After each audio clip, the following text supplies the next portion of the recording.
not arriving, not succeeding, not achieving, not being something, not becoming something,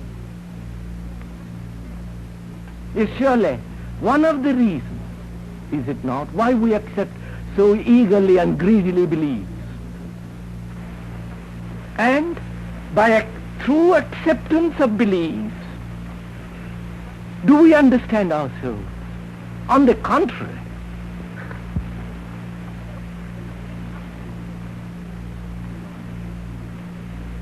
a belief, religious or political, obviously hinders the understanding of ourselves. Then it acts as a screen through which you are looking at yourself. And can we look out at ourselves without beliefs? If you remove those beliefs, the many beliefs that one has, is there anything to look at? And if you have no beliefs with which the mind has not identified itself, and therefore the mind, without identification, is capable of looking at itself as it is, then there surely is the beginning of understanding of oneself. And if one is afraid, if there is fear, which is covered over by a belief, and in understanding belief, one comes to face with fear,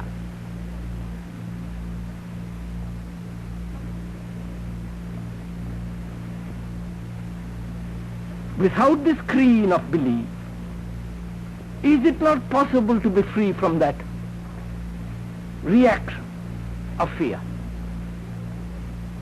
That is to know one is afraid and staying there without any escape.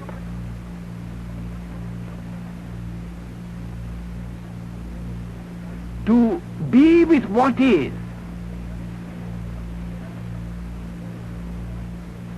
surely is much more significant, much more worthwhile than to escape from what is through a belief. So one begins to see that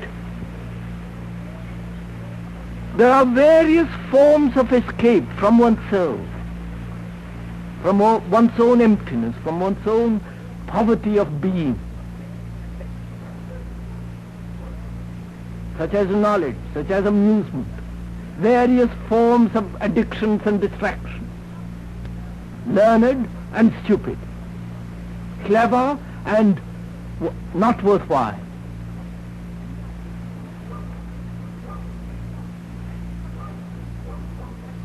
And we are surrounded by these, we are them.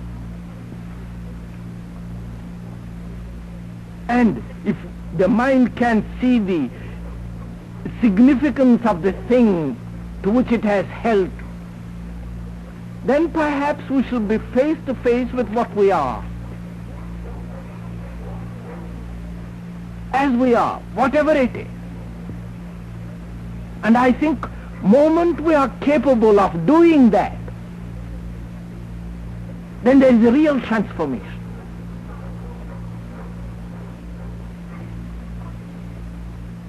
Because then there is no question of fear. Because fear only exists in relationship to something. Then there is you and something else to which you are related. And when you dislike that thing to which you are related and try to avoid it, then there is fear. But when you are that very thing, then there is no question of avoidance.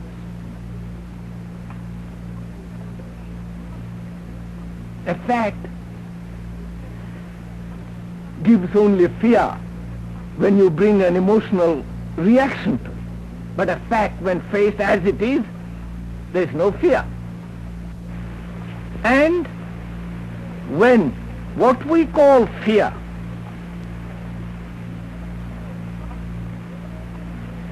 is no longer named but only looked at without giving it a term,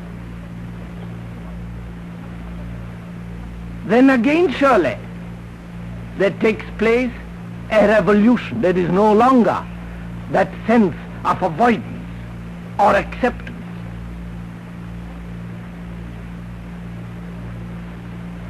So, in understanding belief, not superficially, but why the mind attaches itself to various forms of beliefs, why beliefs have become so significant in our lives. Belief about death, about life, what happens after, if there is God, if there is no God, if there is reality, if there is no reality. Various political beliefs, are they not all indicative of our own sense of inward poverty?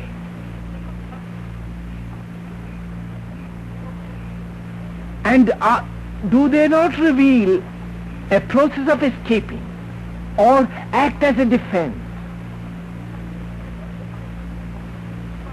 And in studying our beliefs, do we not begin to know ourselves as we are? Not only at the upper levels of our minds, of our consciousness, but deeper down. And so, the more one studies oneself in relationship to something else, as belief, the more the mind becomes quiet. Without this false regimentation, without compulsion. The more it knows itself, the more quiet it is, obviously. The more you know something, the more you're familiar with it. And the more the mind becomes quiet. And it is only when the mind is really quiet, not made quiet. Surely there's a vast difference between a mind that is made quiet and a mind that is quiet.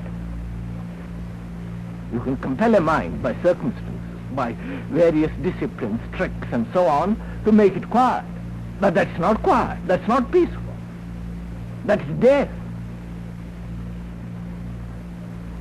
But a mind that is quiet because it understands the various forms of fears and because it understands itself, such a mind is creative.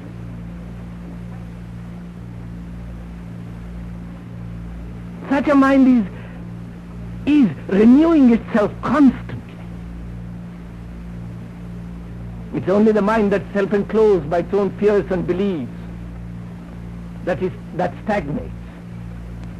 But a mind that understands its relationship to the values about it,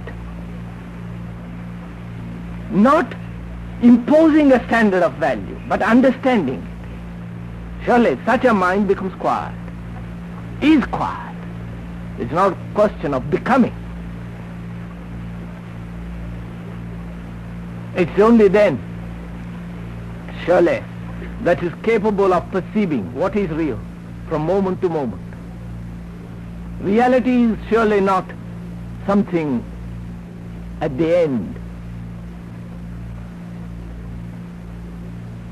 an end result of a cumulative.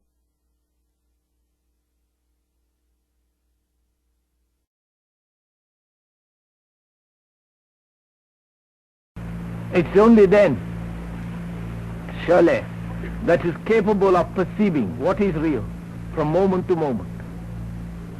Reality is surely not something at the end, an end result of a cumulative action. Reality is to be perceived only from moment to moment. And it can be perceived only when there is not the cumulative effect of the past on the moment. Our mind knows only the known. What is it in us that drives us to find the unknown, reality or God? Our mind knows only the known. What is it in us that drives us to find the unknown, reality or God? Does your mind urge for the unknown?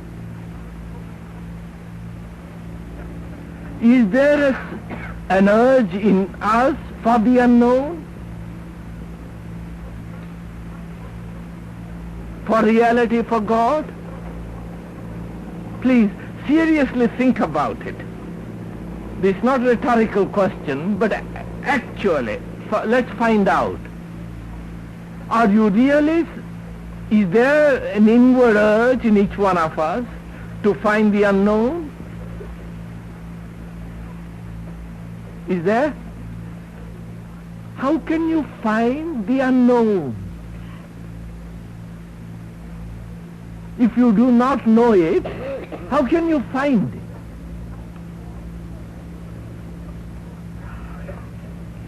Please, I'm not being clever. Don't brush it off that way.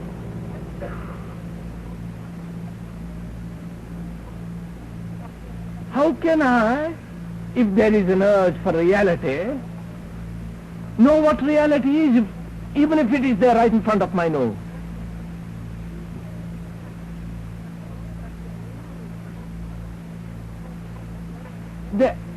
So, is there an urge, or is there only a desire for the known expanded? Do you understand what I mean? I have known many things. They haven't given me happiness, satisfaction, a joy. So I want something else that will give me greater joy, greater happiness, greater hope, greater vitality, what you will. And can the known, which is my mind, because my mind is the known, the result of the known, the result of the past, can that mind seek the unknown? If I do not know reality, the unknown, how can I search for it? Surely it must come. I can't go after it. If I go after it, I am going after something which is the known, projected from me.